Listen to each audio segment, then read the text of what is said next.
Olá, gente. Boa tarde. Agora vai começar a nossa live oficialmente. Aí, para esperar todo mundo entrar, a gente vai deixar aqui uma musiquinha tocando.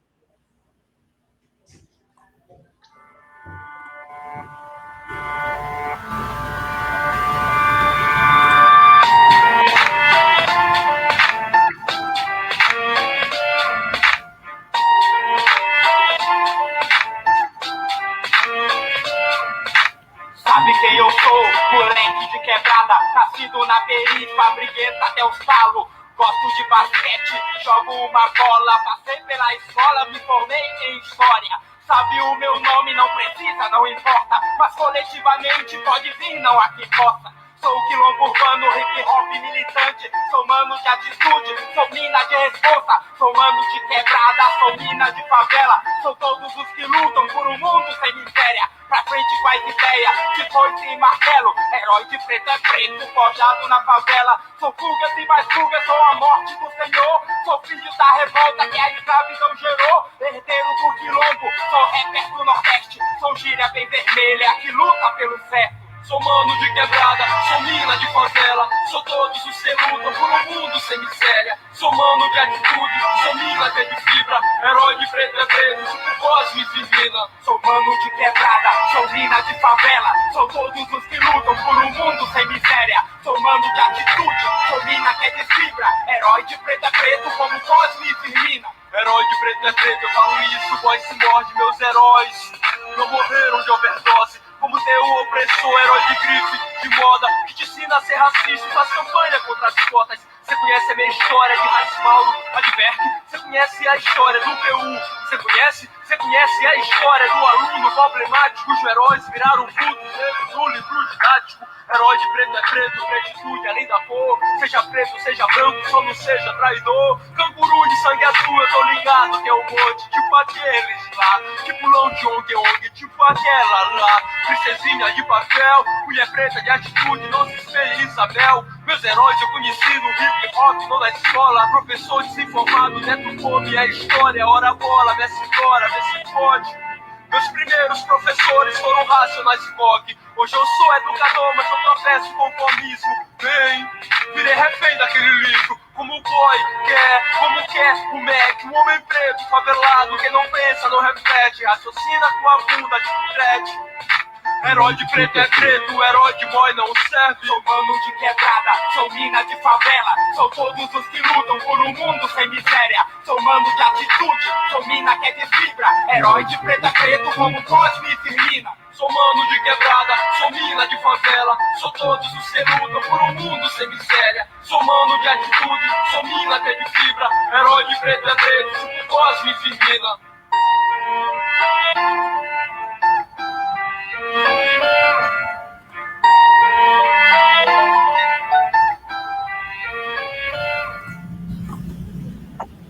Oi, gente. A gente já vai iniciar aqui a nossa live. Vai tocar mais uma musiquinha para a gente conseguir aqui deixar que as pessoas entrem, que a gente consiga compartilhar aqui nos nossos grupos. Vai ficar aqui ouvindo a musiquinha. Daqui a 3 minutinhos a gente inicia a live.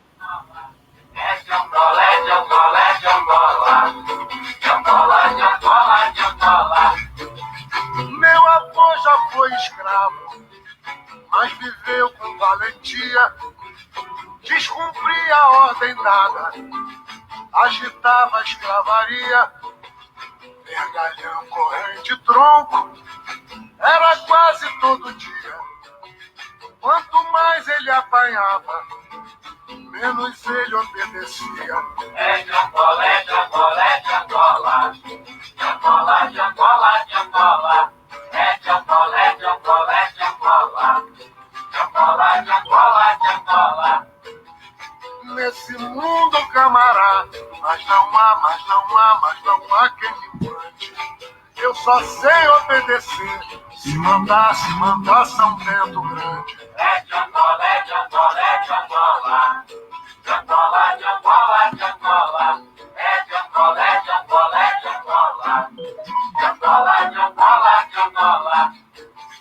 Quando eu era ainda menino, o meu pai pai me disse um dia: a balança da justiça nunca pesa o que devia. Não me culpo além dos homens, a razão é que me guia. Nem que seu avô mandasse, eu não obedeceria. É de Angola, é de Angola, é de Angola. De Angola, de Angola, de Angola. É de Angola, é de Angola, é de Angola. De Angola, de Angola, de Angola. Nesse mundo, camará, mas não há quem me mande.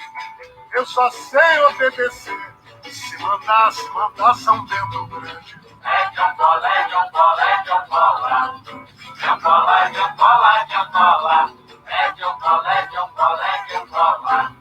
De Angola, de Angola, de Angola. Esse mundo não tem dono, e quem me ensinou sabia. Se tivesse dono o mundo, nele o dono moraria. Como é tudo sem dono, não aceito hierarquia. Eu não mando nesse mundo, nem no meu vai ter chefia. É de Angola, é de Angola, é de Angola. De Angola, de Angola, de Angola. É de Angola, é de Angola, é de Angola. De Angola, de Angola, de Angola. Nesse mundo, camará, mas não há quem me mande. Aprendi com Mangangá, respeitar só se for São Bento Grande. É de Angola, é de Angola, é de Angola. Oi, gente, boa tarde. A gente vai começar agora a nossa live com a temática Levante Negro por Direitos. Uma live aqui que é muito especial e muito feliz, né? Porque é um bate-papo entre amigos, entre camaradas. Né? Para me apresentar, eu sou Ana Carolina, eu sou assistente social, eu trabalho aqui no CEP de Rio das Ostras, eu sou mulher negra, sou feminista, sou socialista, e estou muito feliz de estar aqui, né, nessa live, com os meus amigos, meus camaradas, com o Jonathan, com a Fernanda, com o Luciano, e mais ainda porque é uma live por tratar de um assunto que é tão caro a mim e a tantas outras pessoas, né, que tem muito a ver, né, com esse levante negro que a gente tem vivido em todo o mundo, no Brasil, né, contra o racismo que estrutura nossas relações sociais, que se expressa no genocídio, que se expressa na nossa insegurança, que se expressa em tantas formas de violência, né, que nós não sentimos nas peles. E aí, o nosso debate, a gente vai trabalhar da seguinte forma, né? A gente vai ter as intervenções dos meus amados amigos, a gente também vai ter intervenções artísticas do Jonathan, a gente vai ter as músicas, como tiveram no início, e a gente vai ter um bate-papo aqui, né, entre todos, discutindo essa temática tão importante.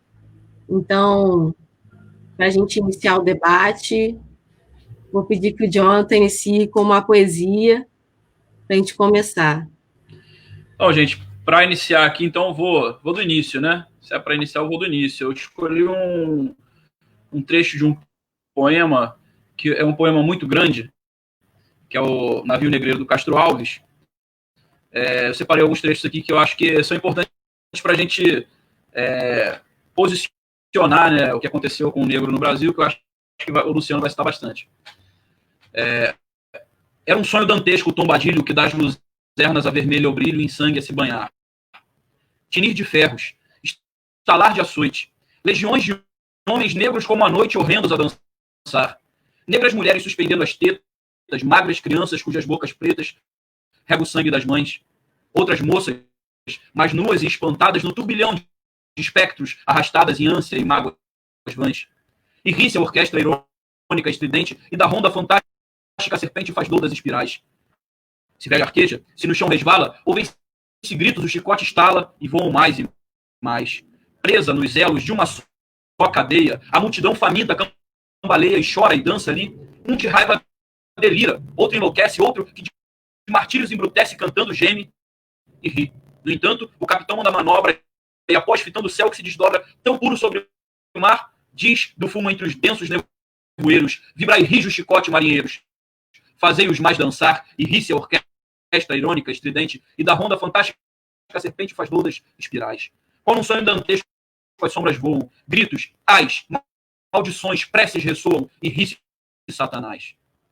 Senhor Deus dos desgraçados, dizei-me vós, Senhor Deus, se a loucura, se a verdade, tanto horror perante os céus, ó mar, por que não apagas com a esponja de tuas vagas de teu manto esse borrão? Astros, noites, tempestades, rolai das imensidades, varrei os mares tufão.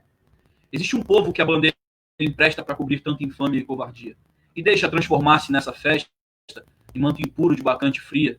Meu Deus, mas que bandeira é essa, que imprudente na gávea tripudia? Levantai-vos, heróis do novo mundo. Andrada, arranque esse pendão dos ares. Colombo, feche a porta de teus mares. Trechos do Navio Negreiro, de Castro Alves.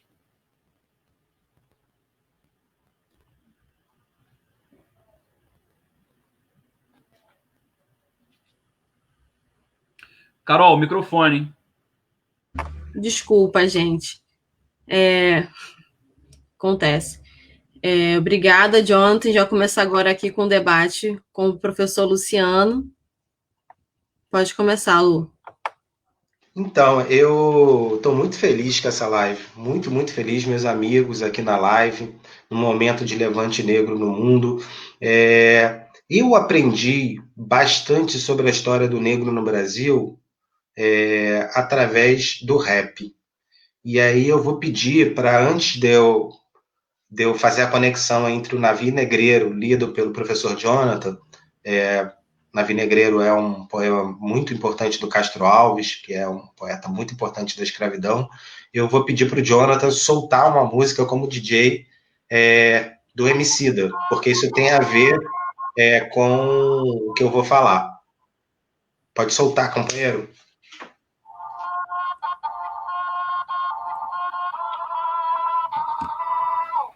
Eles querem que alguém que vem de onde nós vem, seja humilde, baixa a cabeça, nunca repite, finja que esqueceu a coisa toda. Querem que ele se... Eles querem que alguém que vem de onde nós vem seja mais humilde, baixa a cabeça, nunca revide, finja que esqueceu a coisa toda. Querem que ele se... Nunca deu nada pra nós, cará. Nunca lembrou de nós, cará. Nunca deu nada pra nós, cará. Nunca lembrou de nós, cará. Sou tempestade, mas em treinamento tipo Jingle. Então, por que eu comecei com o Emicida? Primeiro porque o Emicida, para mim, hoje é o melhor comunicador negro, youtuber, rapper, intelectual, a melhor comunicação negra que tem hoje é o Emicida. E se vocês prestarem atenção nessa primeiro começo da letra da música, ele termina o estrofe falando: nunca deu nada para nós, nunca lembrou de nós. Do que o Emicida está falando? Ele está falando sobre o processo de fim da escravidão. Isso não é uma coincidência. O Racionais MCs, na música Negro Drama, toda vez eu recomendo vocês procurarem no YouTube Negro Drama, Racionais MCs ao vivo, na Zona Leste. Quando eles cantam mais à vontade para o público deles, que é a Zona Leste de São Paulo, que é exatamente também, eu conheço um pouquinho, porque meu livro foi escrito sobre a Zona Leste de São Paulo, né? Sobre o Jardim Pantanal. Um abraço até a companheira Maria Zélia, hoje eu vi ela na televisão, infelizmente com falta de água lá. Um abraço aos companheiros do Jardim Pantanal, Marzeni, Ronaldo, Maria Zélia, sempre serão minhas referências, sempre. Mas por que eu estou falando do Negro Drama dos Racionais? Ele fala assim: essa é para você, nessa música, essa é para você, descendente de escravo, que não teve direito à indenização. E tem uma música que eu gosto muito, que foi a música que a gente estava fazendo o skate antes de entrar a live, que é Herói de Preto é Preto, que é uma música do Gíria Vermelha, do Quilombo Urbano, lá do Maranhão. Repare, eu falei de Racionais MCs, eu falei do Gíria Vermelha e falei do Emicida. 3 grupos de rap que todos falam a mesma coisa. A base da desigualdade social brasileira é o fato histórico, irrefutável, de que os negros não receberam indenização em 1888, Lei Áurea, abolição da escravatura no Brasil oficial, assinada pela princesa Isabel, que para mim é uma princesinha de papel. Mulher preta de atitude, não se espelha em Isabel. A princesa Isabel não é uma heroína, eu espero que essas manifestações derrubem as estátuas da princesa Isabel, e eu acredito que eu quero fazer uma apresentação um pouco mais ligada à minha história de vida. Herói de Preto e Preto é a música que é a história da minha vida, né? E se eu puderem ouvir, também tem no YouTube, Gíria Vermelha, Herói de Preto e Preto. Por que eu estou falando dessa forma? Se eu fizer um exercício intelectual, são 132 anos de fim da escravidão. Significa que meu bisavô era escravo. Significa que meu bisavô não recebeu indenização. O meu avô, esse sim eu conheci, quando eu nasci numa favela chamada Engenhoca, um bairro pobre, cheio de favelas de Niterói. Niterói tem bairros pobres, sim. Era uma favela urbana, né? Uma favela que tem água, que tem luz, que tem algum tipo de urbanismo. Essa favela onde eu nasci, ela foi a primeira casa do meu avô João. Meu avô João é filho do meu bisavô, que não recebeu indenização e por isso foi morar na favela. O meu pai também nasceu nessa casa, na favela. E eu e minha irmã, Ana Beatriz, que estão assistindo, minha mãe deve estar assistindo também, também nasci nessa casa. Então, qual é a conexão histórica entre a minha vida e estudar a história do Brasil? A conexão histórica é que meu bisavô não recebeu indenização, meu avô foi morar na favela, meu pai nasceu na favela, eu nasci na favela, e hoje eu só estou falando de Rio das Ostras, e não do mesmo local, da mesma casa, porque eu consegui fazer ensino superior. Eu comecei a trabalhar com 12 anos, eu trabalhei em loja, na loja Aldeia dos Ventos, e eu lembro que foi um momento bem pesado para mim, porque eu precisava de dinheiro, e eu lembro que quando foi feita a seleção de quem ia trabalhar na loja, o dono da loja falou, os brancos ali e os negros ali. E aí eu tomei um susto, eu precisava do emprego, já fiquei com raiva, mas eu precisava ficar quieto e precisava do emprego. E aí eram 8 vagas, ele escolheu 7 brancos, selecionou, e no grupo de negros ele escolheu um, que era um menos negro, que era eu. Eu consegui o emprego, engoli, pela necessidade econômica, engoli o meu orgulho e trabalhei nessa loja durante um período, com 12, 13 anos. Depois disso, eu arrumei um emprego melhor como office boy. E fui office boy até entrar para a UFRJ. Mas para entrar para a UFRJ, eu que estudei escola pública a vida inteira, eu tive que fazer um pré-vestibular pago. Na época não tinha cursinhos, né? Então eu fiz um pré-vestibular pago que eu ajudava a pagar com parte do meu trabalho de office boy. Eu entrei na UFRJ, no curso de História.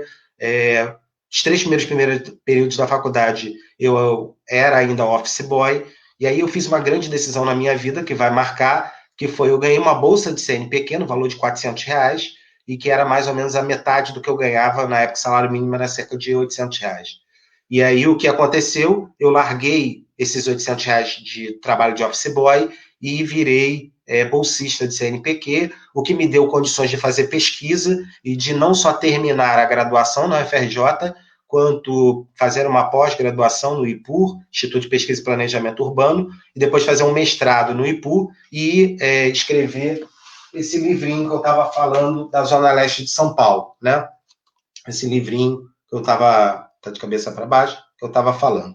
O que importa muito, essa trajetória que eu queria apresentar, ela tem muito a ver com a situação do negro no Brasil, né? Os negros no Brasil foram excluídos socialmente. E a abolição da escravatura no Brasil, ela é muito parecida com a abolição da escravatura nos Estados Unidos, onde aconteceu esse levante histórico na luta por direitos da comunidade negra nos Estados Unidos. O fim da escravidão do Brasil não foi uma vitória dos quilombos, do quilombo de Palmares e muitos outros quilombos.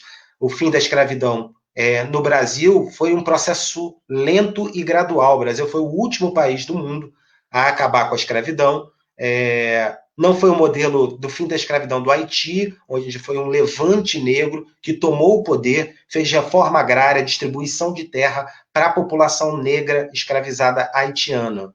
Esse é o modelo de vitória, de luta dos negros no mundo, é a Revolução Haitiana, o fim da escravidão no Haiti, tem a ver com a Revolução Francesa, mas no caso brasileiro, o fim da escravidão tem mais a ver com a pressão inglesa por transformar negros em mercado consumidor.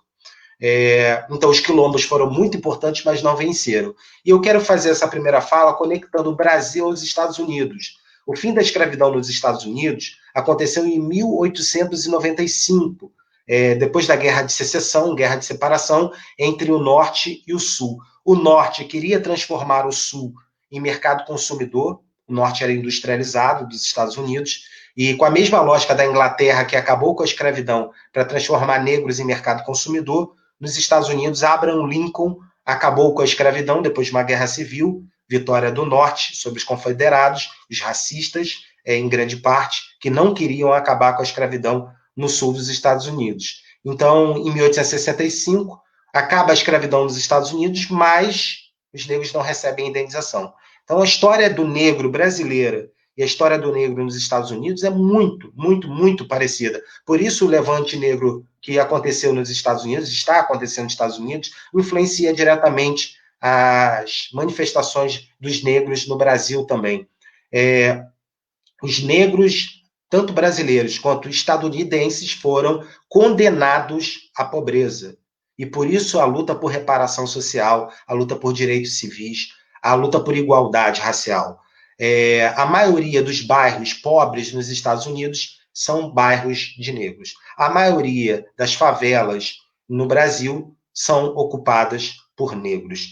Os presídios americanos, tem um documentário chamado 13ª Emenda no Netflix, que é muito bom. Olhos que Condenam também é muito bom. Nos Estados Unidos, a maioria dos bairros e dos presídios são negros, e no Brasil é a mesma coisa. Nos Estados Unidos, os negros têm menos escolaridade, no Brasil, os negros têm menos escolaridade. E tudo isso tem a ver com não pagar indenização. Alguns falam, mas isso faz tanto tempo, 132 anos, enquanto nós não criarmos a demarcação de terra para os quilombolas, a reforma agrária de verdade, a história do negro vai necessitar voltar na sua origem da abolição da escravatura para a gente compreender que não é vitimismo. Não é uma questão de vitimismo, é uma questão de estudar história, compreender a especificidade da luta do povo negro no Brasil.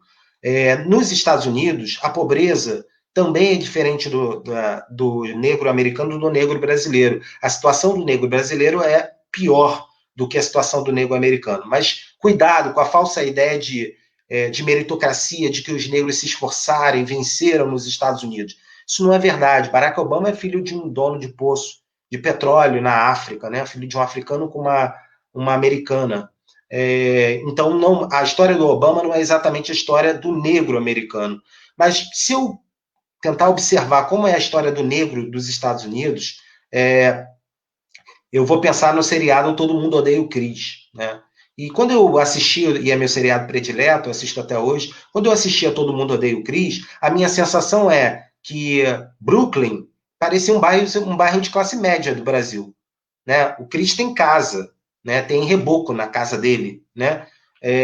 Isso tem a ver com uma situação histórica dos Estados Unidos se tornarem, a partir do final da Primeira Guerra Mundial, a principal superpotência econômica do mundo, se transforma num país imperialista que domina grande parte do globo terrestre, e por isso há uma enorme concentração de capital nos Estados Unidos, que é o país mais poderoso do mundo.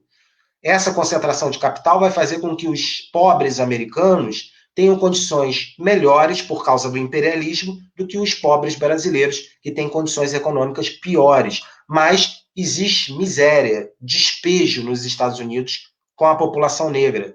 E isso foi demonstrado para o mundo através da situação do furacão Katrina, que devastou a vida de milhares de negros americanos, e a demora da intervenção estatal demonstrou o racismo e o desprezo do governo americano com relação àqueles bairros e à população negra que foi atingida pela furacão Katrina. Mas nessa primeira fala, eu queria comparar a situação vivida pelo negro nos Estados Unidos com a situação vivida pelo negro no Brasil.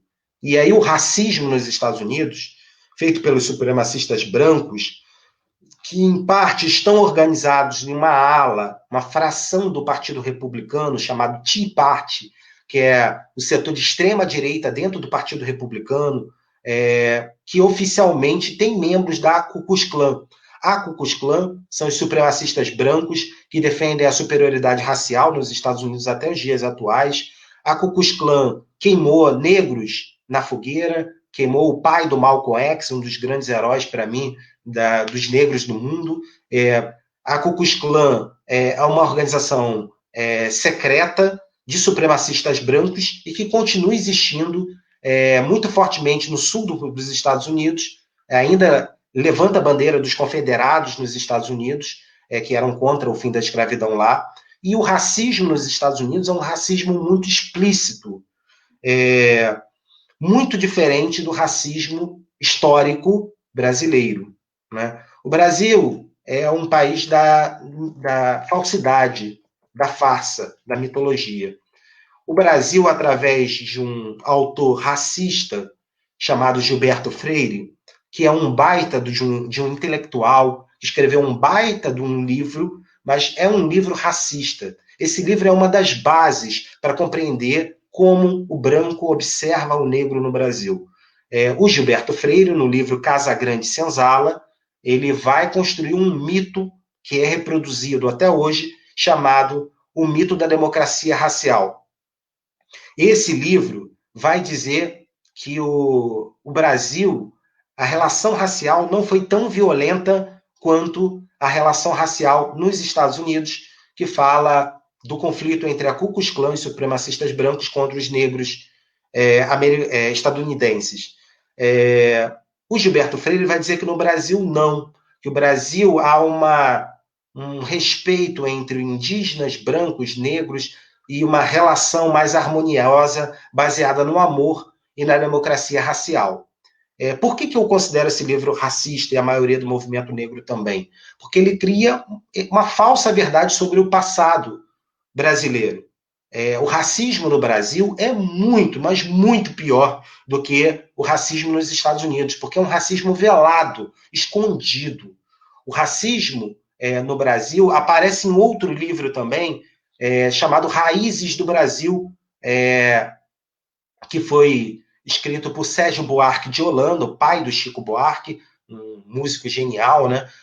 O Sérgio Buarque de Holanda vai escrever Raízes do Brasil e vai dizer que o brasileiro é cordial nesse livro, que historicamente o brasileiro é mais cordial, que fazendo uma comparação, não dá para comparar a violência da Ku Klux Klan com a violência feita no Brasil. E é isso exatamente o que eu discordo. E por isso que eu acho que o racismo no Brasil é muito pior. Porque os brancos, Gilberto Freire, Sérgio Buarque de Holanda, criaram um mito de uma democracia racial no Brasil que nunca existiu. No Brasil, o fato de existir uma maioria da população negra, hoje, é fruto de um país que trouxe 40% do tráfico negreiro, que o Jonathan começou com o poema do Castro Alves, exatamente sobre o tráfico negreiro. 40% dos negros vieram para o Brasil, então os negros no Brasil são uma grande maioria que não ganhou indenização. Mas mesmo os negros sendo uma grande maioria, o racismo velado aqui é muito pior, e aí, historicamente, colocaram os mulatos como fruto dessa democracia racial, desse amor. Os mulatos, historicamente, no Brasil, e negros não falam mulatos, né? Falam negros. Eu sou negro, não existe mulato, não me parece mula, né? Historicamente, são filhos de estupro. Estupro. As mulheres negras foram estupradas, historicamente. Estupradas. O senhor de engenho da Casa Grande escolhia as escravas mais bonitas e estuprava elas, e muitas vezes elas engravidavam, e eles viravam os capatazes ou auxiliares, trabalhavam dentro da Casa Grande. Então, no Brasil, se escamoteia estupro com democracia racial, e por isso que esse livro é extremamente racista. Por isso que, se eu olhar para para as novelas brasileiras, eu acho que todo mundo já ouviu falar da Chica da Silva, que também é um fato histórico, é verdade, o contratador João Fernandes casou com a Chica da Silva, mas é uma grande exceção. Eles pegam a exceção e transformam na regra. A Chica da Silva não é o modelo histórico das mulheres negras no Brasil. O modelo histórico é que essas mulheres negras, durante a escravidão, eram estupradas. Elas não se casavam com os brancos. Então, cria-se heroínas como a Chica da Silva, como se fosse uma realidade esse casamento harmonioso entre brancos e negros no Brasil. E isso, historicamente, não é verdade. Teve até uma novela da Globo chamada Da Cor do Pecado, também com a Thaís Araújo. A Thaís Araújo é a protagonista da Chica da Silva, na novela, uma novela, e depois, que foi reprisada pela SBT, e depois a Thaís Araújo vai fazer o personagem principal, mas o nome da novela é um nome extremamente racista, chamado Da Cor do Pecado. Então, nesse primeiro bloco, o que eu quero dizer? O racismo no Brasil é muito pior, os negros não receberam indenização, nos Estados Unidos também não. São racismos diferentes. Houve segregação racial nos Estados Unidos, não podia andar no mesmo ônibus, não podia sentar no mesmo banco, até 1965, até o assassinato, o extermínio do pastor Martin Luther King, um grande herói negro mundial também, e também até o assassinato do Malcolm X. Né? No caso dos Estados Unidos, os negros são minoria, são 13% da população. No caso do Brasil, os negros são maioria. Então, comparar coisas diferentes requer bastante cuidado. Significa que esses levantes negros que estão acontecendo nos Estados Unidos, que eu vou falar mais na segunda fala, foram levantes da população branca em apoio à população negra. E nesse final da minha primeira fala eu queria falar sobre isso. Não é possível derrotar o racismo sem a presença dos brancos antirracistas. É muito importante, a classe trabalhadora é uma só, é muito importante a unidade da classe trabalhadora para combater o racismo. Então, lá nos Estados Unidos, os brancos se juntaram aos negros e aos latinos para lutar contra o que aconteceu com o George Floyd. E isso se espalhou como pólvora no mundo inteiro. E aqui no Brasil, a gente precisa dos brancos antirracistas, e eu tenho vários amigos brancos antirracistas, a gente precisa do apoio deles para que a gente também faça manifestações de massa e a gente consiga transbordar o conteúdo da cultura negra brasileira e para que a gente consiga combater o racismo. Combater o racismo é algo um pouco mais complicado, eu vou falar mais disso na segunda fala, eu já falei demais. Eu quero saudar esse espaço, saudar os 17 dias de luta nos Estados Unidos e da luta aqui no Brasil. Está tendo ato em São Paulo, hoje também em algumas outras capitais, e eu acho que é muito importante a gente ter uma pegada histórica do que aconteceu, mas também trazer para nossas experiências pessoais, trazer para a arte, para a música, para a cultura, para a poesia, para que a gente consiga fazer esse debate que é tão doloroso para nós de uma forma um pouco mais descontraída. Desculpa ter falado demais no primeiro bloco. A voz de minha bisavó ecoou criança nos porões do navio, ecoou lamentos de uma infância perdida. A voz de minha avó ecoou obediência aos brancos donos de tudo. A voz de minha mãe ecoou baixinho, revolta, no fundo das cozinhas alheias, debaixo das trouxas, roupagens sujas dos brancos pelo caminho empoeirado rumo à favela. A minha voz ainda ecoa versos perplexos, com rimas de sangue e fome. A voz de minha filha recolhe todas as nossas vozes, recolhe em si as vozes mudas, caladas, engasgadas nas gargantas. A voz de minha filha recolhe em si a fala e o ato, o ontem, o hoje, o agora. Na voz de minha filha se fará ouvir a ressonância, o eco da vida-liberdade. Vozes mulheres, Conceição Evaristo.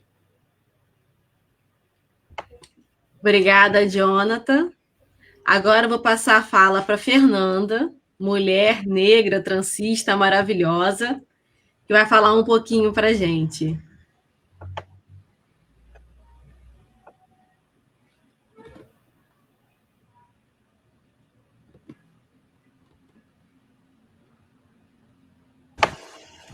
Gente, vocês estão ouvindo a Fernanda? Fernanda? Fala com a gente agora. Vocês estão ouvindo? Não. Não está saindo o seu som, Fernanda.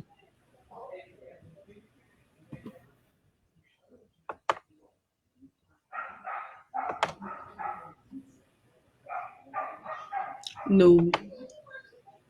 Fernanda, seu som não está saindo. Vou tirar você e vou te recolocar para ver se vai. Espera aí.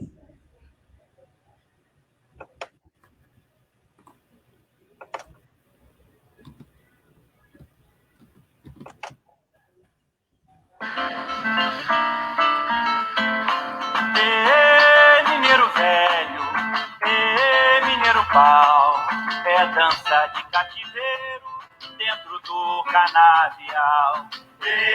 Mineiro velho, mineiro pau, é dança de cativeiro dentro do canavial. O cativo trabalhava a chicote e a punhal, sob uma soleira brava ou debaixo de aguaçal, mas também não se entregava.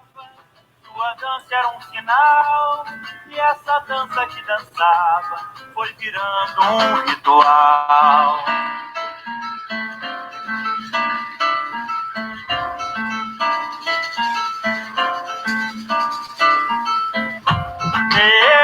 Mineiro velho, mineiro pau, é dança de cativeiro dentro do canavial. Mineiro velho, mineiro pau, é dança de cativeiro dentro do canavial. Trabalhava na cadência, vigiado pelo mal, mas manteve a sua essência e uniu seu pessoal. Não foi Fala. Fernanda, ela saiu. Foi a sua vez. Ela vai entrar de novo para ver se consegue. Peraí. Oi, Fernanda. Não. Vê se é o celular.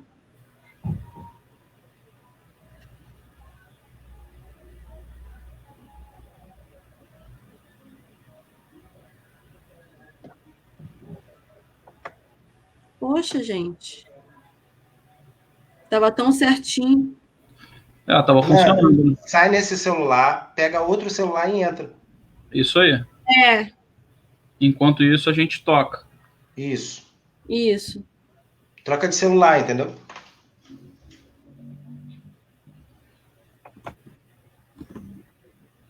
Ô, John, se puder então tocar, tá de DJ aí.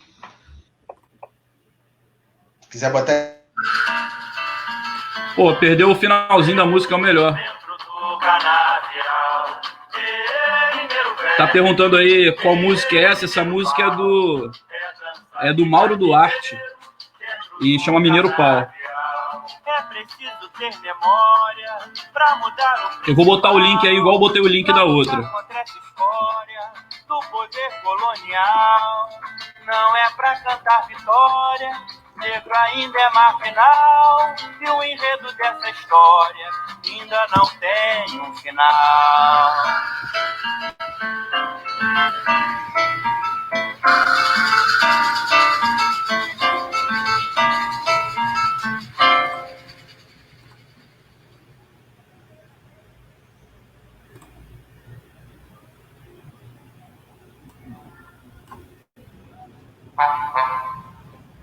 Gente, agora. Você pensa de. Oi, gente. Fernanda, fala aí com a gente. Seu microfone fechou, liga ele. Não foi. Vê se consegue com fone.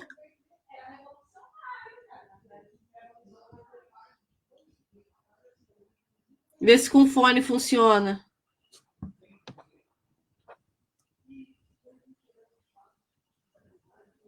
Poxa, gente.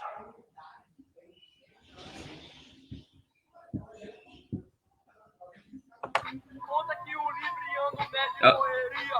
Faz conta que Sarney patenteou a minha voz. Faz conta que a Flores e o Marcelo não é com nós. Faz de contar, conta Cinderela, faz de contar. Conta pra Carol, ela, faz de contar. vamos avançar enquanto ela prepara ali. Aqui, ó, vê se foi agora. Fala, Fernanda. Conta Cinderela, faz de contar. Conta pra favela, faz de contar. Que nós não existe, e o quilombo urbano é hip Não hop. foi. Faz de conta que eu Não, então vamos passar para sua fala. faz de conta que meu rap. Beleza.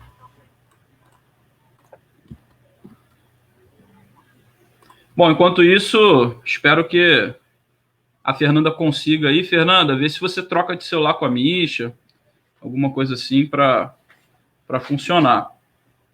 Bom, gente, a gente combinou aqui de cada um contar um pouco sobre a sua história, né? Resumidamente, claro. Eu acho que o que costura, a linha que costura a história de todas as pessoas que estão nessa live claro, é a linha do racismo, né? O que faz com que a gente, de certa forma, estranho isso, triste, né? Que o que faz a gente se reconhecer de princípio, né? É a questão da violência que a gente sofre, né? Então, assim, eu tive algumas experiências pessoais e relatos da minha família também, né? Que eu não vou citar aqui exatamente quem, mas que foram parte da construção da minha subjetividade. Primeira coisa é que qualquer jovem, qualquer criança negra, qualquer menino negro sabe que não pode se comportar da mesma forma como qualquer outra pessoa, né? Por exemplo, eu tenho na minha memória essa coisa de quando você vai entrar no seu bairro, como você tem que se portar. Você tem que alçar as mangas, você não pode estar de boné, você não pode estar de touca. Existe todo um repertório na consciência dos negros que é uma forma de sobrevivência, né? Porque se você entra no seu bairro com touca, com as mangas longas, você pode ser, entre aspas, confundido, né, com algum criminoso, você pode ser considerado suspeito. Isso é muito forte. Outra experiência que é forte uma pessoa da minha família, né, me conta que quando era criança, a avó dela dizia: você é tão bonitinha, pena que é tão pretinha, né? E essa pessoa lavava a pele para tentar ficar branca. E eu acho que todas as pessoas negras, em algum momento, já chegaram à conclusão que querem ser brancas. Isso aí, a partir da experiência concreta. Outra pessoa com 4 anos na minha família chega e diz que quer ser branca. Uma criança de 4 anos. Então, assim, essa experiência, né, da revolta por não entender o que é ser negro, né, aquele poema da Vitória de Santa Cruz, é muito forte. Eu percebi isso depois, né, depois que eu fui construindo, assim, e até já me reafirmando como negro, já tinha entendido. Eu, dando aula, eu percebi que esse era um grande problema, um grande tabu na escola. Então eu resolvi que uma parte da minha motivação no trabalho era de construir um trabalho contra o racismo.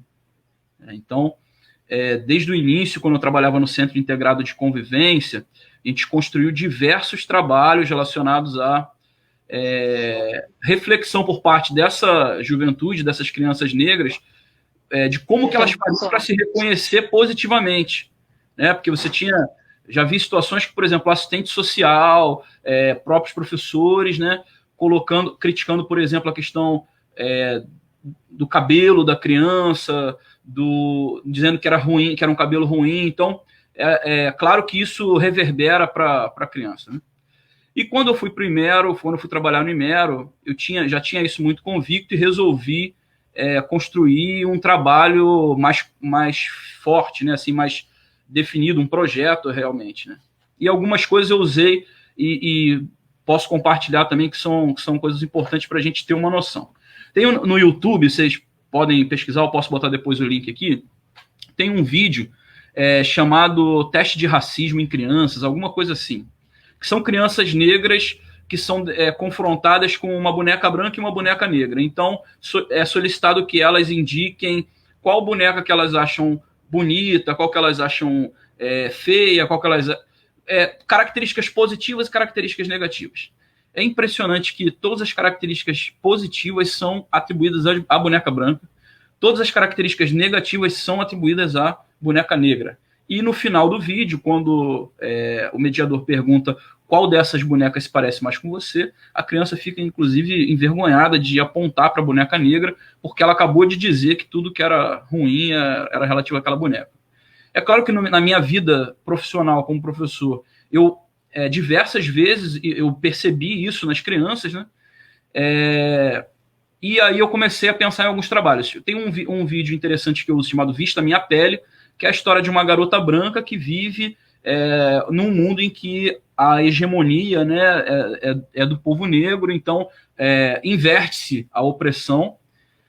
Claro que só como uma forma artística de poder dizer, demonstrar essa opressão para pessoas que não conseguem, de forma alguma, enxergar quando é com o negro, né? E eu comecei a usar esse vídeo, e um dia eu estava contando uma história sobre negros, e um aluno chegou para mim e disse: olha, professor, você está contando essa história só porque o personagem principal é negro. E eu disse: é verdade.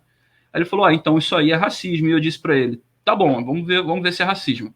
Eu peguei umas 10 revistas, caras, não sei o que, revistas que estavam lá no trabalho, comecei a folhear, e a gente começou a procurar pessoas negras nas revistas, e assim, a turma toda ficou nessa missão de procurar pessoas negras, e é impressionante, porque nós fomos contando da primeira pessoa até achar uma pessoa negra, e nós contamos 200 pessoas em uma revista. E a partir disso eu tinha certeza que era necessário fazer um projeto mais amplo e cotidiano sobre consciência negra, e vi eclodirem alguns movimentos, inclusive a Fernanda, que eu tenho certeza que vai conseguir falar, participou lá no Padre José Dilson. Começamos a fazer no Imero também. No primeiro ano a gente conseguiu fazer só uns trabalhos em sala de aula, no segundo ano a gente conseguiu chamar o fotógrafo Anderson Marinho, que foi maravilhoso e que fotografou as crianças negras, os profissionais negros, fazendo um grande trabalho de valorização, assim, teve muita visibilidade e tal. E no terceiro ano, que foi o ano passado, a gente conseguiu finalmente organizar uma grande Semana da Consciência Negra com participação, né, de várias pessoas externas à instituição, mas que foram lá para dar a sua contribuição, como o Mestre Mistério, fazendo um brilhante trabalho de capoeira, que já faz, né, em Rio das Ostras. Tivemos trabalho de trança com a Fernanda, tivemos trabalho de bonecas, a Baiomi, e outras oficinas diversas, não vou entrar em todas aqui. Então, assim, é um trabalho que é regido pela Lei 10.639, isso é muito importante todos os profissionais terem, porque existe, sim, uma grande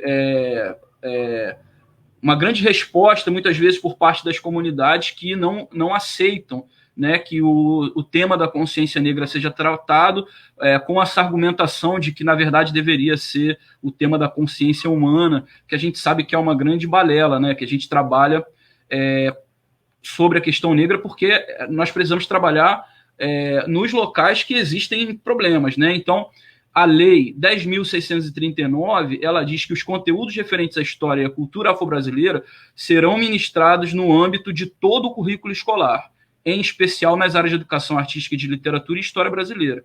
Mas veja, de todo o currículo escolar. Então, ela tem que ser trabalhada por toda a escola. É pouco, essa lei é muito pouca, ela não define exatamente atribuições, nem os livros didáticos também são muito fracos nesse sentido, mas a gente, como professores negros, a gente faz um grande esforço para conseguir. O que eu acho que a gente devia fazer para frente? Eu acho que a gente devia organizar todo um movimento, porque já tem várias escolas em Rio das Ostras, e não só, não é, que estão trabalhando a questão da consciência negra. Eu acho que a gente deveria expandir isso e criar uma linkoteca, né, com esses exemplos que eu dei, com outros que outros professores estão levantando, para que a gente possa se ajudar, como já tem ajudado, né, como a Fernanda, como o Mistério, como outras pessoas estão ajudando. Então, essa é uma experiência de um trabalho que eu fiz no Imero, E como eu estou aqui intervindo com poemas, eu gostaria de intervir com um poema que eu fiz, que foi feito no ano de 2018 pela turma 501 do Imero. Então, esse é um poema feito pelas crianças a partir de um longo processo de estudo sobre a poesia, né, sobre como que se faz um poema, a rima, né, o verso, as estrofes, e também um longo estudo sobre a questão negra. Então, ele basicamente foi o produto final de um trabalho de pelo menos 2 meses. Aí eu vou ler aqui e passar a fala. Poema O Racismo, turma 501, ano 2018. O racismo é desse jeito, o negro não tem direito. Juntos nós vamos lutar para o racismo acabar.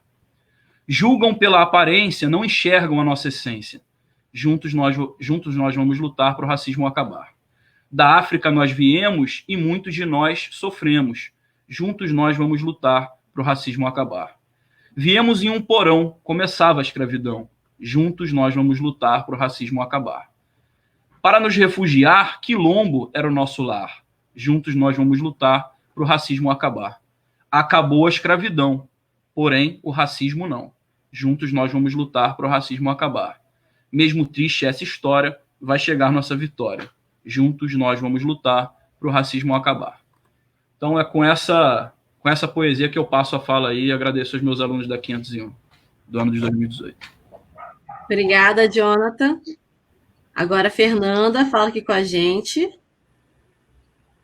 Vocês estão me ouvindo? Uhul! Ai, que bom. Então, gente, voltei. Tinha que dar errado alguma coisa, né? Meu nome é Fernanda Coelho, eu sou cabeleireira e transista, estou aqui em Rio das Ostras. Eu queria agradecer a oportunidade desse espaço e de estar aqui com os meus camaradas da luta, né? Que tenho muito orgulho. Eu sou militante do PSOL e também sou da Corrente Resistência. Eu sou uma mulher periférica, lésbica, e queria falar um pouquinho da minha vida pessoal. A primeira parte eu vou falar um pouco da minha infância e logo depois vou falar da minha adolescência e vida adulta. Eu acho que é importante a gente saber a trajetória da mulher negra. Eu sei que é muito parecido com todas, né? A gente tem história parecida, mas é bom a gente falar para as pessoas se identificarem também, né? Então, eu nasci em São Gonçalo, eu nasci no Jardim Catarina, a gente morava ali no Jardim Catarina, e eu já nasci naquela situação de violência, né? E minha mãe sempre queria voltar para a cidade natal dela, porque quando a gente passava para ir para a escola, a gente via vários corpos no chão, com plástico ou sem plástico, e a gente começava a ter muitos pesadelos. Eu tenho 2 irmãos, e aí isso começou a afetar o nosso psicológico. E minha mãe, ela resolve voltar para a cidade natal dela, que é Porciúncula. É uma cidade no interior do estado, que faz divisa com Minas, e lá a gente vai novamente para uma periferia, que se chama o bairro Cristo Rei, que é um morro, diferente do Jardim Catarina, que já é uma periferia mais urbana. Lá é uma periferia de interior. E como uma periferia de interior, ela era muito mais atrasada. Estava chegando ainda luz elétrica, estava chegando água encanada nessa periferia, quando no Jardim Catarina já estava mais avançado. E aí as pessoas tinham uma linguagem diferente também, e o fogão era de lenha, as casas eram de barro, e eu gosto muito dessa cultura aí que eu vivi também, porque essa coisa do interior, eu sempre falo que eu sou uma menina do interior, e sou mesmo, e fico orgulhosa disso. Mas lá também não era diferente, tinha bastante violência, e a gente lidava aí com os bandidos, né, os bandidos seriam os amigos de infância da minha mãe, que para ela não era bandido, são só os amigos de infância dela, né, que eram mal vistos pela polícia, e tinha todas essas violências aí. A minha mãe, ela nasceu em Minas, eles foram morar em Porciúncula. Ela começa a trabalhar na lavoura com 7 anos de idade, e a minha avó tinha 10 filhos. Antigamente as famílias eram muito grandes. E tinham as meninas eram doadas muito jovens para famílias de poder aquisitivo, que tinham dinheiro, como se fossem filhas, mas na verdade eram empregadas domésticas não remuneradas, né? Ou seja, escravas. Mas aí tinha os laços afetivos, né? Falar, é minha filha, eu que estou criando, mas na verdade era ali uma escravidão. As crianças trabalhavam como empregada doméstica desde cedo. E depois, nisso, a gente chega em Porciúncula, minha mãe chega com 3 filhos, né, pequenos, eu e meus irmãos, e a gente, meu pai não quis ir para Porciúncula, para os negócios dele, ele falou que era ruim, que era uma cidade muito pequena. Meu pai trabalhava com livros usados, trabalhava com sebo. E aí ele preferia vender nas cidades mais urbanas. E a gente vai para lá com a minha mãe, e meu pai vai uma vez por mês levar ajuda, essas coisas assim. A minha mãe, na época, conseguiu vaga no Brizolão para gente, que era uma escola de período integral, a gente gostava muito de ficar lá. E ficava mais preocupada, né, com essa escola, assim, com quem ficar, né. E aí a gente começou a passar um pouco de necessidade, que meu pai parou de mandar ajuda. Nisso ele já estava morando em Macaé, e minha mãe vinha a Macaé buscar pensão, ou buscar ajuda e confrontá-lo, né, bem revoltada, não tiro a razão dela também não. E aí ela resolve vir morar em Macaé também. E aí a gente vai novamente para uma nova periferia, que é o Morro de Santana, que a gente morou em Macaé.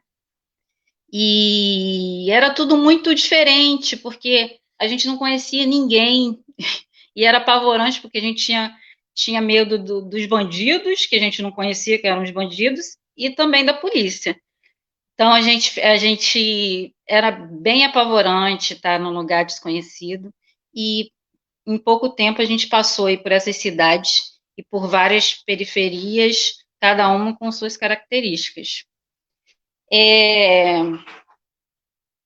E aí minha mãe e meu pai, inúmeras brigas, eles se separam. E a gente volta para Porciúncula, feliz da vida, né? Porque a gente nunca quis sair de lá. Eu vou passar a minha fala para outro camarada, e a segunda fala eu vou falar da minha adolescência e vida adulta. Tá bom? Muitas fugiam ao me ver, pensando que eu não percebia. Outras pediam para ler os versos que eu escrevia. Era papel que eu catava para custear o meu viver. E no lixo eu encontrava livros para ler. Quantas coisas eu quis fazer, fui tolhida pelo preconceito. Se eu extinguir, quero renascer num país que predomina o preto. Adeus, adeus, eu vou morrer. E deixo esses versos ao meu país. Se é que temos o direito de renascer, quero um lugar onde o preto é feliz. Carolina Maria de Jesus.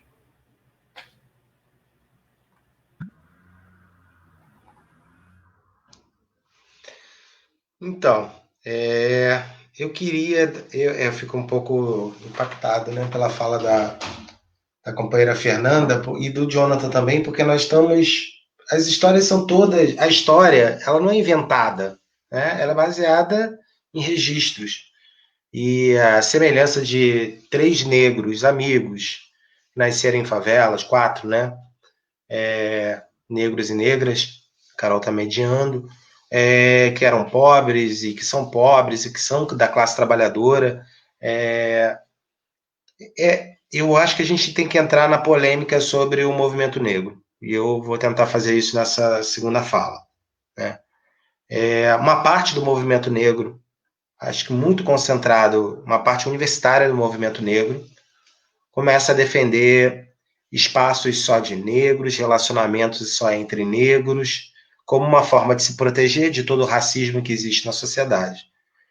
Eu consigo compreender isso, mas eu tenho uma posição contrária a isso. Eu acho que atos só de negros é um erro. Eu acho que uma manifestação antirracista sempre terá o protagonismo negro, as falas negras, mas é muito importante os brancos antirracistas estarem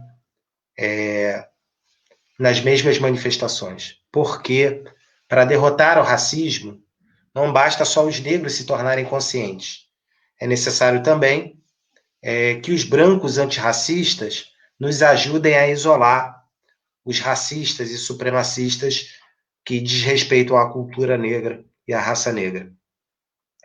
Eu acredito muito na unidade, a classe trabalhadora é uma só. Então, pegando o exemplo das manifestações, no caso dos Estados Unidos, que tem 13% somente de população negra, essas manifestações que já vão somar 2 semanas são movimentações e manifestações de negros, latinos e brancos, antirracistas, e eu acho que essa unidade da classe trabalhadora é fundamental para o avanço da consciência e para a derrota parcial do racismo no mundo. Eu acho que a situação no Brasil é bastante diferente. Primeiro porque a curva de contaminação do coronavírus nos Estados Unidos está na descendente, né? O vírus se espalhou primeiro no primeiro mundo e posteriormente no terceiro mundo, como o Brasil. Então, assim, nós estamos num momento de plena pandemia, de ápice da pandemia. Então, com relação às manifestações no Brasil, é claro que nós somos favoráveis, mas a gente tem que discutir um pouco as especificidades das manifestações no Brasil. O sindicato do qual eu faço parte, por exemplo, o CEP, Sindicato Estadual dos Profissionais da Educação, vem defendendo o isolamento social desde o início. E já votou greve para julho, caso o governador insista em reabrir as escolas, porque nós sabemos que se reabrir as escolas, não só os profissionais da educação vão ser contaminados, quanto nossos alunos vão ser contaminados. E é claro que nós sabemos que, proporcionalmente, a maioria dos alunos da escola pública são negros. Nós não queremos exterminar o nosso próprio povo. Nós não queremos o genocídio do nosso próprio povo. Então, é importante as manifestações que estão acontecendo, é importante as pessoas irem de máscara, se protegerem, mas é importante também a gente respeitar aqueles que não podem ir na manifestação. Os grupos de risco, as pessoas que moram com pessoas de grupo de risco. Então, eu, por exemplo, foi muito doloroso, eu não fui na manifestação ontem em Rio das Ostras, porque eu quero visitar a minha mãe, porque eu também faço parte do grupo de risco, minha irmã também faz, são pessoas que eu amo muito e que ficaram me pressionando para não ir. E eu acho que a gente tem que compreender isso não como uma traição de classe, mas compreender que o Brasil vive um outro momento, que é a ascensão da curva durante a pandemia. É diferente das manifestações nos Estados Unidos, onde a curva está em declínio. Essa pandemia, ela vai matar, sem dúvida nenhuma, mais negros, porque os negros são os mais pobres no Brasil. E esse dado de que morrem mais os negros também serve aos Estados Unidos, porque entre os 13% da população americana, grande parte dessa população também são muito pobres e também já morreram em grande quantidade em Nova York, a maioria dos mortos são negros. Então, na verdade, as manifestações foram como... A melhor metáfora que eu uso com meus alunos é como se tivéssemos num grande palheiro, com muita palha seca, e faltava só a faísca para pegar fogo e explodir tudo. E a faísca foi o cruel assassinato do George Floyd. Isso já tinha acontecido na sociedade brasileira anteriormente, nas manifestações de junho de 2013, quando eram por 20 centavos o aumento, explodiu revoltas. E aí, por que essas manifestações estão acontecendo? Eu acho que a primeira conclusão elas estão acontecendo porque o capitalismo não deu certo. O capitalismo não dá certo. Uma sociedade que só visa o lucro, o individualismo e a meritocracia não dá certo. Isso não é minha opinião, são fatos. É observar a destruição do meio ambiente, a decadência da humanidade nesse período, para perceber que esse sistema político só prega o egoísmo, o indivíduo. A sociedade brasileira é a sociedade mais violenta do mundo. Nós temos a polícia que mais mata no mundo. Também a polícia que mais morre no mundo. Como eu falei no início, muito do que eu aprendi sobre negros não foram somente nos livros de história. Mas antes de eu entrar para a faculdade de história, as músicas foram os meus principais professores. Racionais foi o meu principal professor. E Jorge Aragão também é um grande professor. Tem uma música dele que ele diz que o Iraque é aqui.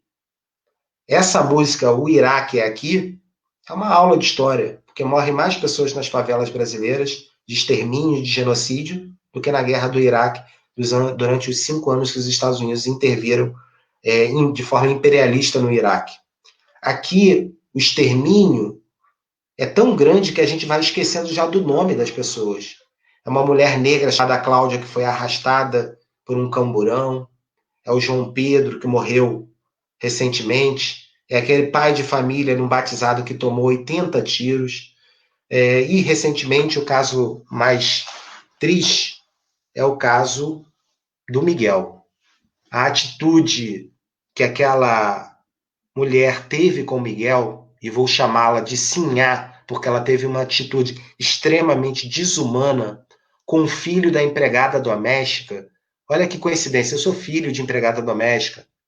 A Fernanda também disse que é filha de empregada doméstica. As mulheres negras são a maioria das domésticas no Brasil, né? O trabalho doméstico é uma extensão da casa grande, né? Aquele quarto de empregada. O Brasil é o único país do mundo que tem quarto de empregada. Por quê? Porque é a senzala, né? A extensão da casa grande. Não existe empatia para os pobres, com os negros. O menino negro não é encarado como igual. O Miguel não é encarado como igual. E a resposta que a gente tem ao racismo, na minha opinião, é que nós precisamos de mais amor. Eu gosto muito de Bob Marley. Bob Marley fala muito de amor. Nós precisamos de mais amor entre nós. Precisamos cuidar um dos outros coletivamente. Nós precisamos de Ubuntu, essa palavra africana. Nós precisamos de coletivismo. Nós precisamos de igualdade racial. Nós não achamos que os negros são melhores do que os brancos. Nós queremos igualdade racial. Nós queremos uma campanha, o fim do genocídio do povo negro. Nós queremos justiça para Marielle Franco, que é uma grande heroína, que foi barbaramente exterminada e até hoje, 14 de junho, 37 meses, né? 27 meses do assassinato da Marielle Franco, a polícia continua matando a juventude negra que mora na quebrada, mora nas favelas. O Bolsonaro não está preocupado com o isolamento social, e essa pandemia vai matar principalmente os negros. E tudo isso, na minha opinião, está ligado à lógica do lucro do sistema capitalista de exploração. A burguesia se aproveita do racismo para pagar menores salários aos negros e às negras. A burguesia já se aproveitou na primeira Revolução Industrial na Inglaterra para pagar menores salários às mulheres, com preconceito sobre as mulheres, para pagar 1/4 de salário para as crianças, com preconceito. Naquela época era permitido trabalho infantil. Então, a burguesia e os negros só conseguem emprego quando não tem terceiro grau, ensino médio, são empregos extremamente degradantes, superexploração, porque os negros e negras, em sua maioria, estão desempregados por não terem o perfil da sociedade branca, né? Um livro do Florestan Fernandes, né, O Mundo, a situação do negro vista pelos olhos dos brancos, né? O mundo é branco, as pessoas querem pessoas de cabelo loiro, liso, essa busca da identidade, né? Essa crítica ao nosso nariz grosso, ao nosso cabelo crespo. É muito difícil superar isso, né? Eu quero, inclusive, agradecer a Fernanda, que vai falar, eu acho que um pouco sobre isso, sobre o African Braid, que é muito importante para os negros na cidade. E os negros acabam aceitando salários mais baixos para não morrerem de fome. Então, infelizmente, a luta do povo negro só se encerra quando nós acabarmos com a exploração do homem pelo homem. Quando a gente acabar com a taxa de mais-valia. Quando a gente acabar com a propriedade privada. Quando a gente acabar com o sistema capitalista. E o que está acontecendo tanto no Brasil quanto nos Estados Unidos, nesse levante negro, é a luta pelos direitos sociais, que são negados para a população negra. É dizer que nós não vamos tolerar mais estátuas de escravocratas, estátuas de pessoas que sempre tiveram escravas, como a princesa Isabel. Nós não vamos tolerar mais as condições degradantes que a população negra está vivendo. Então, eu acredito que a única forma de superar a exploração de classe e a opressão sobre os negros, e sobre as mulheres também, sobre os LGBTs também, é numa sociedade socialista, que não é o modelo stalinista da União Soviética, é o modelo do Trotsky, é o modelo de um socialismo democrático, que nunca foi implementado, mas que o Marx escreveu e que eu acho que novas etapas da humanidade ainda vão tentar implementar. Porque eu acredito que todas as etnias, brancos, indígenas, negros e asiáticos, só vão construir uma sociedade com Ubuntu, com igualdade, quando nós conseguimos chegar numa sociedade socialista. Eu vou parar por aqui e acho que tem uma música final que eu também gosto muito, que é do Ponto de Equilíbrio, que é O Inimigo, Segregação Social, Discriminação Racial. Essa música também é outra aula de história. História oral é muito importante no povo negro, na cultura negra, e para nós esse levante não vai terminar, e assim que a pandemia arrefecer, eu tenho certeza também que milhões de brancos antirracistas, junto com negros e junto com outras etnias, vão lutar para a destruição do sistema capitalista. Os ossos de nossos antepassados colhem as nossas perenes lágrimas pelos mortos de hoje. Os olhos de nossos antepassados, negras estrelas tingidas de sangue, elevam-se das profundezas do tempo, cuidando de nossa dolorida memória. A terra está coberta de valas, e a qualquer descuido da vida, a morte é certa. A bala não erra o alvo. No escuro, um corpo negro bambeia e dança. A certidão de óbito, os antigos sabem, veio lavrada desde os negreiros. Certidão de óbito, Conceição Evaristo. Obrigada, Jonathan. Agora eu vou passar a palavra para a Fernanda. Estão me ouvindo? Sim. Linda. Beleza. A segunda parte eu vou falar um pouquinho da minha adolescência e vou falar também da minha vida profissional. A gente retorna para a cidade de Porciúncula, e aí, quando eu retorno, eu já estou crescidinha, e com 12 anos eu já começo a trabalhar também como empregada doméstica, como babá, na verdade, e minha mãe também trabalha como empregada doméstica lá em Porciúncula. Os meus irmãos conseguem trabalho assim na roça ou em obra, e eles já estão estudando à noite, e eles se sentem muito cansados de estudar, né? Trabalhar tanto durante o dia e de noite ter que estudar é bem cansativo, e o trabalho era muito pesado. Eu queria ajudar mais, eu sempre quis ajudar minha mãe, né? E aí eu encho o saco da minha mãe para assinar para eu estudar à noite também. E vou trabalhar em outra casa para ganhar mais, né? E aí cuidando de tudo, fazendo comida, lavando roupa, levava as crianças para a escola. E eu também, como eu estava com tanta responsabilidade, eu achava que eu era adulta naquela época. Com 14 anos, eu achava que eu era adulta, eu podia fazer coisas de adulto, e nos finais de semana eu queria curtir um baile, né? Queria curtir um funk, e queria beber também com os meus amigos. Que agora, esses amigos eram os bandidos da cidade, né? Só eram meninos negros normais. E muitos se envolveram com tráfico, só que eles eram meus amigos de infância.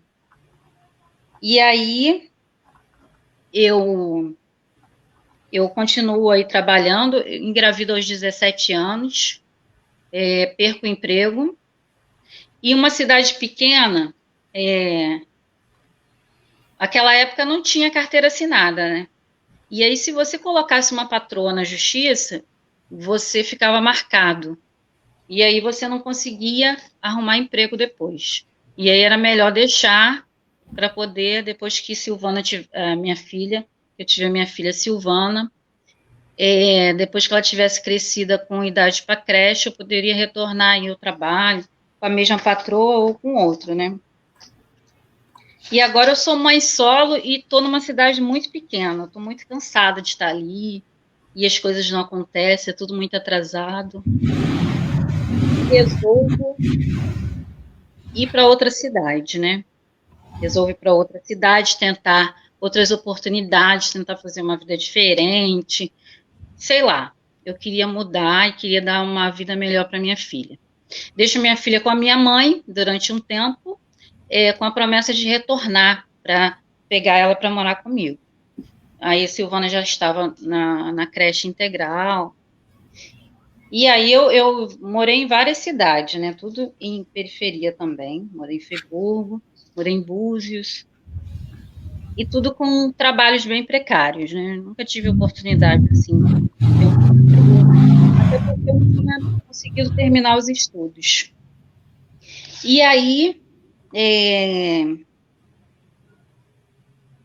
eu vou, né? Só um minutinho, gente, me perdi aqui. E aí, depois, depois disso, eu começo a namorar o pai da Ana, fico noiva dele e começo a trabalhar como sacoleira. Aí, começando a ganhar um pouco mais de dinheiro e ajudo a minha mãe também. Tiro ela do trabalho e trago a Silvana para morar comigo finalmente, cumprindo aí a minha promessa que eu tinha feito. E a Silvana veio morar comigo quando tinha 3 anos.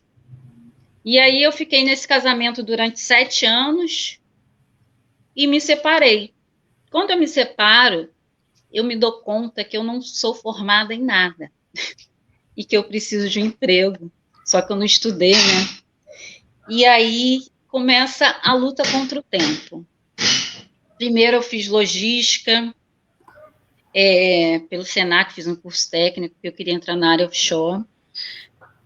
E antes disso eu fiz um supletivo, né, para terminar o que eu tinha deixado lá atrás. Não consigo emprego, só consegui um trabalho durante um curto período de tempo, não fui efetivada. E entrego muito currículo, corro atrás, mas as oportunidades estão ali, não estão acontecendo. E aí eu falo assim, preciso fazer alguma coisa, vou estudar outra coisa.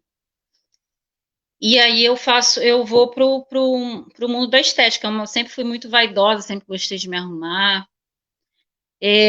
Começo a fazer o curso de cabeleireira. Começo a fazer o curso de cabeleireira, né? Só que esse curso de cabeleireira, eu estou fazendo uma transição, estou me conhecendo como mulher negra em 2012, e vejo que o curso ele é muito específico para vender produtos de alisamento, né? E aí tem muita progressiva para deixar o cabelo liso, tem relaxamentos para modificar os cachos. E eu começo a contestar aquilo, mas e o cabelo natural? Como faz para cuidar? Como faz para cortar um cabelo afro?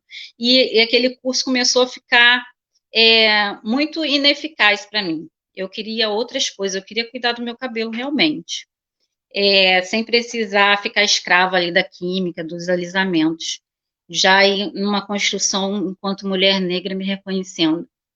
Só que eu tive um afrouxamento aí chegou um momento que eu estava me sentindo feia e aliso meu cabelo novamente.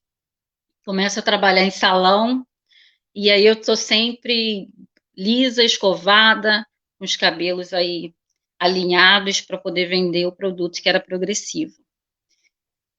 Começo a me enjoar daquilo novamente, a contestar, e eu quero de novo fazer a transição.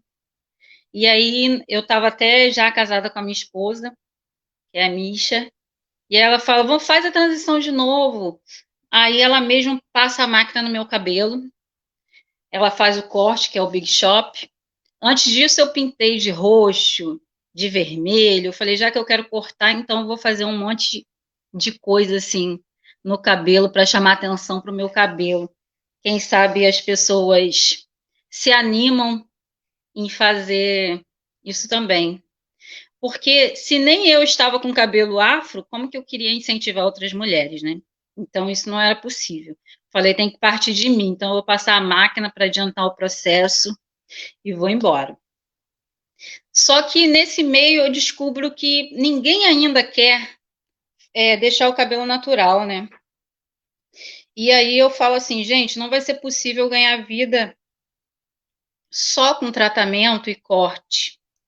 Eu preciso fazer alguma coisa para poder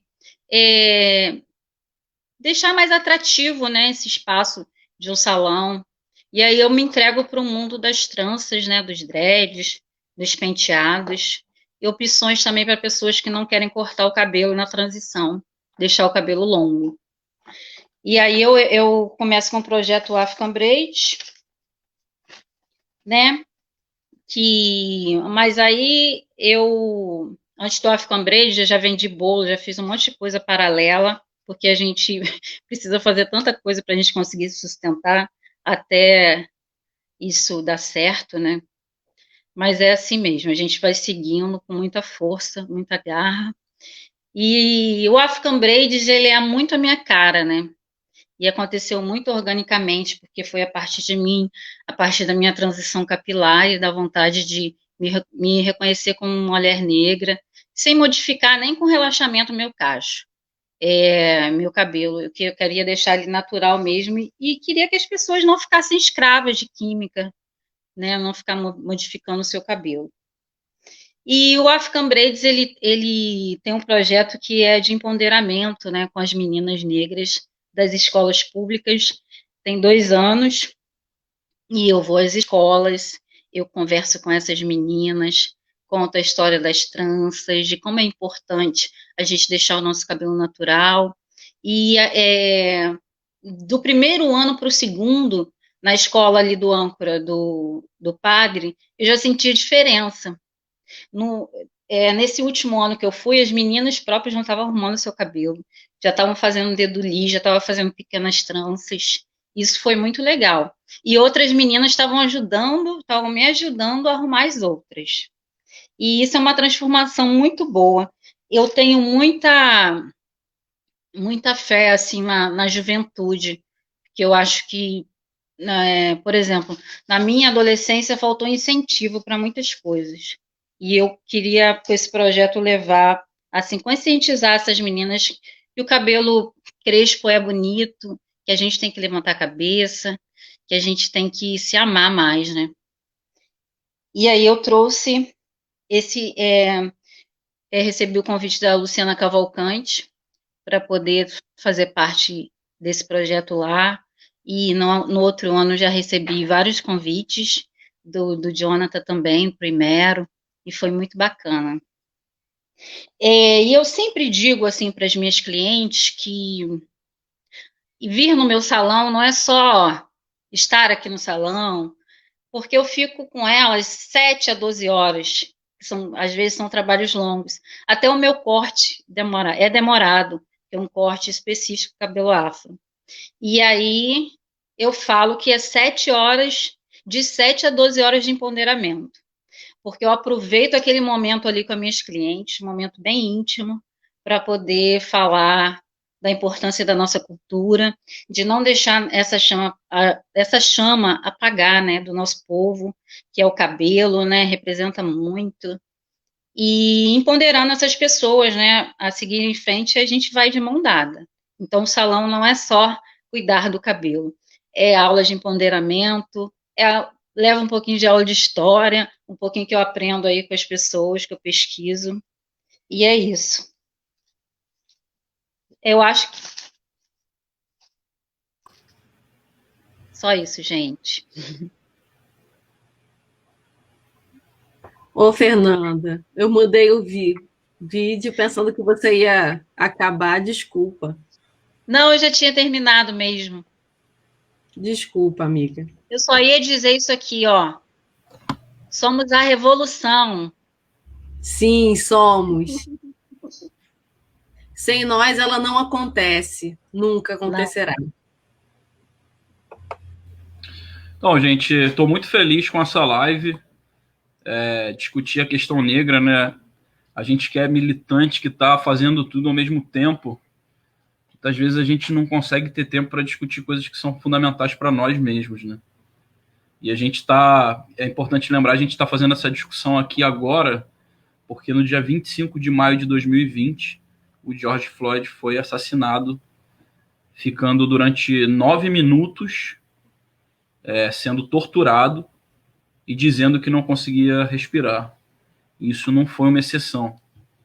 No dia 17 de julho de 2014, o Eric Garner também foi assassinado dessa forma. No dia 9 de agosto de 2014, foi em Ferguson o Michael Brown. E esses são os nomes que eu lembro porque o movimento, né, a gente teve movimento, Vidas Negras Importam, nasceu, na verdade, em 2014, nessas mortes. E essas mortes que acontecem nos Estados Unidos cotidianamente, não é uma exceção. Essa surgiu como um grande movimento, mas esse movimento ele estava latente porque era necessário explodir mesmo, né? Tem uma hora que você não... Isso nos Estados Unidos, mas também acontece no Brasil, né? Acho que o Luciano falou da quantidade, né, de negros que a gente não dá conta de lembrar o nome, né? Amarildo, a Cláudia, mas tem uma infinidade. Cada 23 minutos, um jovem negro é assassinado no Brasil. Nessa live aqui já foram 4 jovens negros assassinados no Brasil. Então é muito sério isso e todo jovem negro sabe o que é viver como se você estivesse na mira, né, o tempo todo. Eu acho que um elemento fundamental disso, que faz com que a gente costure a minha história, a história da minha família, a história da Fernanda, a história do Luciano, a história da Carol, a história de tantos outros que estão assistindo a live, né? É o racismo, que é um fenômeno estrutural, que não é um fenômeno que acontece só no Brasil. Tem a sua especificidade no Brasil, mas é um fenômeno internacional. Essa semana eu estava vendo, né, algumas discussões na internet, e uma delas estava dizendo que a gente não tem que ficar, entre aspas, né, com perdão da palavra, que aqui não é reunião ministerial, pagando pau para americano. Pagar pau para americano é o que faz o Bolsonaro quando vai lamber as botas do Trump. Pagar pau para os americanos é o que faz o filho do Bolsonaro. O que a gente faz quando a gente reconhece a importância do movimento negro americano e quando ele estimula o movimento negro no Brasil é entender que a classe trabalhadora é internacional e que a classe burguesa que nos explora também é internacional. Eles se organizam internacionalmente. Se a gente não tiver essa visão, a gente vai ficar isolado. Então, da mesma forma que a minha história se conecta com a história da Fernanda, do Luciano, da Karina, que está aí na live, também se conecta com George Floyd. E também se conecta com os nossos irmãos da África ou de toda a América Latina, né, para onde parte dos nossos irmãos foram trazidos à força, escravizados, torturados, amarrados, amordaçados, estupradas. Né? São palavras que ficaram comuns para nossa gente. Mas também, por outro lado, ficou comum para nossa gente a força, a resistência, o quilombo, que são palavras que também são muito importantes para nós. Um negro sobreviver é resistência. Né? Chegar, passar dos 30 anos, é resistir, é superar, é vencer. Né? Quando um jovem branco pensa em vencer na vida, ele pensa em comprar um carro, ele pensa em ter uma casa. Para um jovem negro é sobreviver. E esse elemento da luta internacional ele é muito importante, porque muitas vezes a gente se sente triste e amargurado por olhar só para o nosso país e por não observar caminhos. Mas muitas vezes a gente olhando os caminhos que estão sendo colocados em outros lugares nos auxiliam muito. Eu separei aqui para terminar a minha intervenção um poema da Noêmia de Souza, que é uma poeta moçambicana que participou da luta contra a colonização, né, de Moçambique. Se chama Deixa Passar o Meu Povo. Mas antes eu só queria lembrar de uma coisa. Agora, nesse momento, lá nos Estados Unidos, está acontecendo uma ocupação de um território que eles chamam de território livre. Não sei exatamente, não recordo aqui o nome. Mas é um movimento muito sério, né, que já ocuparam a Câmara dos Vereadores, criaram esse território livre onde se distribui alimentos, onde não pode entrar polícia. Então o movimento está forte, embora a gente não tenha uma mídia que dê conta, né, ou uma mídia que queira apresentar esse movimento para não estimular justamente a gente aqui, mas a gente pode cumprir esse papel também. Acho que essa live é importante para isso. Noite morna de Moçambique. E sons longínquos de marimbas chegam até mim, certos e constantes, vindos não sei de onde. Em minha casa de madeira e zinco, abro o rádio e deixo-me embalar. Mas vozes da América remexem minha alma e os nervos. E Robinson e Marian cantam para mim, espírito aos negros de Harlem. Let my people go. Deixa passar o meu povo. Deixa passar o meu povo, dizem. E eu abro os olhos e já não posso dormir. Dentro de mim soam-me Anderson e Paul, e não são doces vozes de embalo. Let my people go. Nervosamente, eu sento-me à mesa e escrevo. Dentro de mim, deixa passar o meu povo. Oh, let my people go. E já não sou mais que instrumento do meu sangue em turbilhão, com Marian me ajudando com sua voz profunda. Minha irmã, escrevo. Na minha mesa, vultos familiares se vêm debruçar. Minha mãe, de mãos rudes e rosto cansado, e revoltas, dores, humilhações, tatuando de negro o virgem papel branco, e Paulo, que não conheço, mas é do mesmo sangue e da mesma seiva amada de Moçambique. E misérias, janelas gradeadas a deuses de magaíças. Algodais, o meu inesquecível companheiro branco, e Zé, meu irmão, e Saul, e tu, amigo de doce olhar azul, pegando na minha mão e me obrigando a escrever com o fel que me vem da revolta. Todos se vêm debruçar sobre o meu ombro, enquanto escrevo noite adiante, com Marian e Robinson, vigiando pelo olho luminoso do rádio. Let my people go, let my people go. E enquanto me vierem do Harlem vozes de lamentações e meus vultos familiares me visitarem em longas noites de insônia, não poderei deixar-me embalar pela música fútil de Strauss. Escreverei com Robinson e Marian gritando comigo, let my people go, deixa passar o meu povo. Noêmia de Souza. Obrigada, Jonathan, maravilhoso. E aí eu queria dizer, né, que é um prazer, mais uma vez, estar aqui, né, nessa live incrível, de estar aqui ouvindo a história do povo negro, de estar ouvindo nossa organização de luta, nacionalmente e internacionalmente, de estar ouvindo sobre a nossa vida, sobre coisas que talvez nós negros, né, pensássemos na nossa história. Isso foi só um caso aleatório, isso foi só alguma coisa.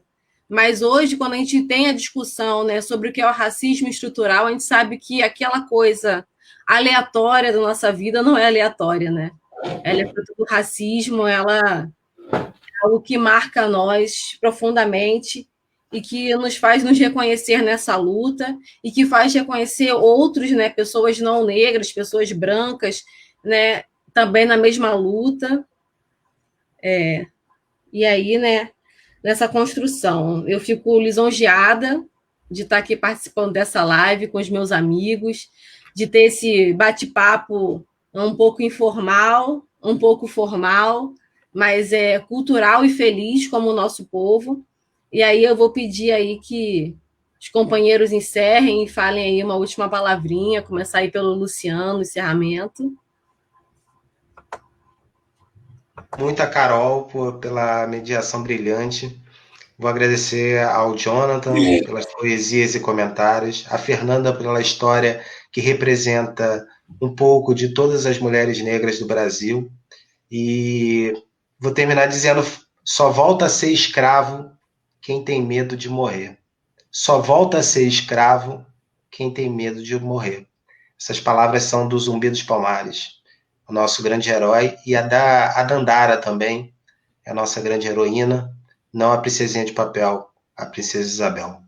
Eu queria agradecer muito, estou muito feliz que a gente não fez uma live triste. A nossa luta é dura e árdua, mas nosso povo tem muita cultura, muita arte, capoeira, música, tradições. África. Nós precisamos de mais África nas nossas vidas. Obrigado. Vai aí, Fernanda, seus agradecimentos. Eu queria agradecer esse espaço aqui também, né?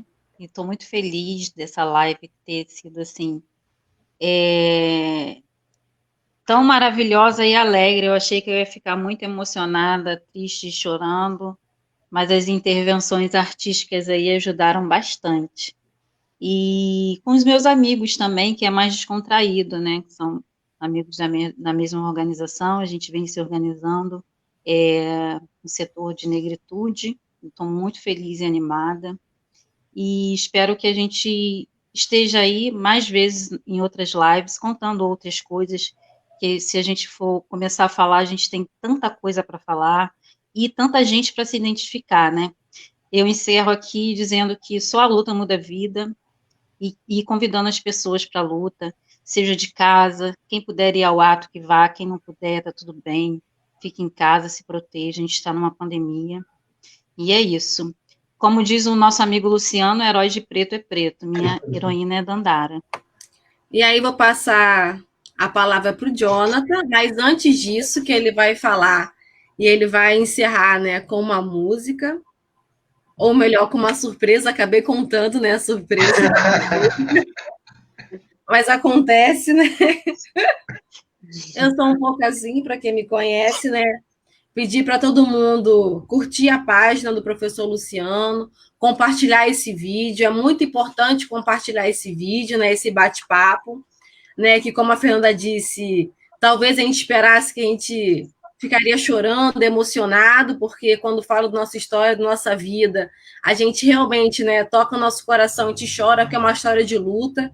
A história dos lutadores, né, é uma história nem tão sempre bonita, mas é bonita também, né?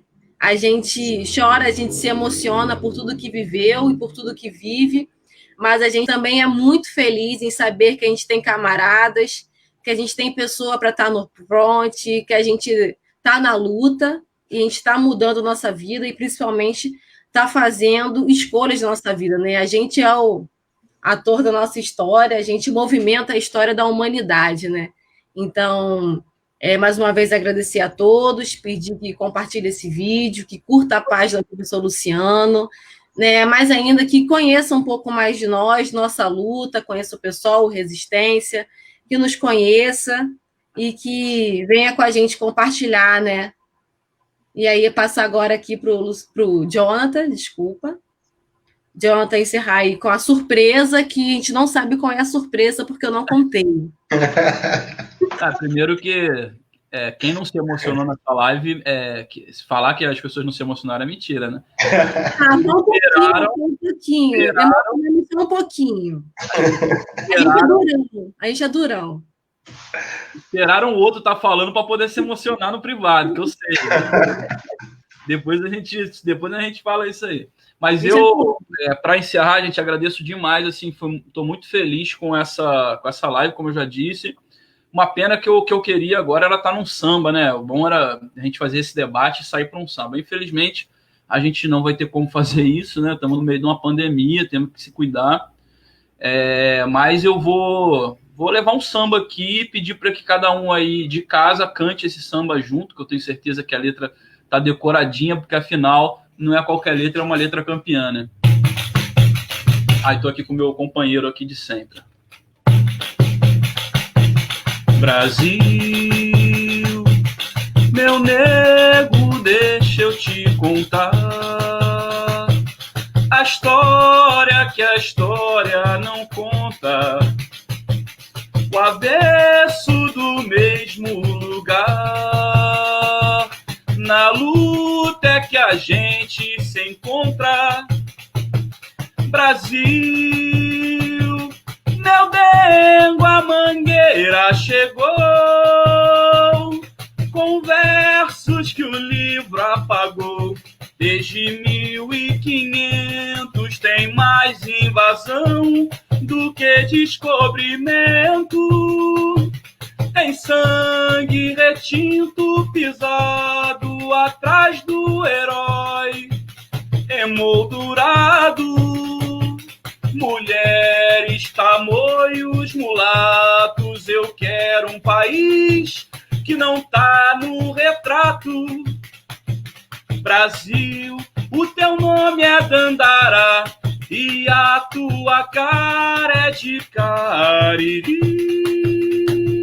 Não veio dos céus e nem das mãos de Isabel. A liberdade é um dragão no mar de Aracati. Salve os caboclos de julho, quem foi de aço nos anos de chumbo. Brasil, chegou a vez de ouvir as Marias, Maís, Marielles, Malês. Mangueira, mangueira, tira a poeira dos porões ou abre alas pros seus heróis de barracões, dos Brasis que se faz um país de lecis, jamelões, são verde rosas multidões. Mangueira, tira a poeira dos porões ou abre alas pros seus heróis de barracões, dos Brasis que se faz um país de lecis, jamelões. Brasil, meu nego, deixa eu te contar. Marielle presente. Marielle presente. Marielle presente. Muito bom, gente. Muito bom mesmo. Uma felicidade ímpar de estar aqui com vocês. E aí, gente, vamos encerrando aqui a nossa live. Se puderem, curtam a página do professor Luciano. E melhor ainda, compartilhem esse vídeo para nossa mensagem chegar a mais pessoas. E mais ainda, se cuidem, né? Se puderem ficar em casa, fiquem em casa. Só saiam para o que for essencial. Se tiverem que sair para trabalhar, né? Se cuidem, tomem o máximo de cuidado. As coisas estão de um jeito diferenciado, né? O comércio está aberto. Às vezes a gente vê nosso bairro, né, que tudo está funcionando normalmente, mas a gente tem que se cuidar e cuidar dos nossos e falar para o máximo de pessoas que se cuidem. Se não precisar sair, se não precisar trabalhar, fique em casa, se cuida dos seus. Né? A gente tem que estar vivo para lutar. Se você puder ir ao ato, vá. Se não puder, fique em casa. Se não se sentir seguro, fique em casa. Não tem problema. mas vamos nos cuidar, vamos nos manter vivos, que essa é a tarefa principal de tudo, é se manter vivo, não se nasce, né, pessoas que querem lutar contra a sociedade como se nasce um chuchu, né? É algo diferente, é algo difícil de acontecer. Então, se você está aqui ouvindo, né, e sabe que é difícil e pode ficar em casa, ou deve ficar em casa, ou não quer ir ao ato, fique em casa. Brigadinha, gente. Boa tarde a todos. Bom final de domingo. Beijos. Mano, ela ainda tá aí.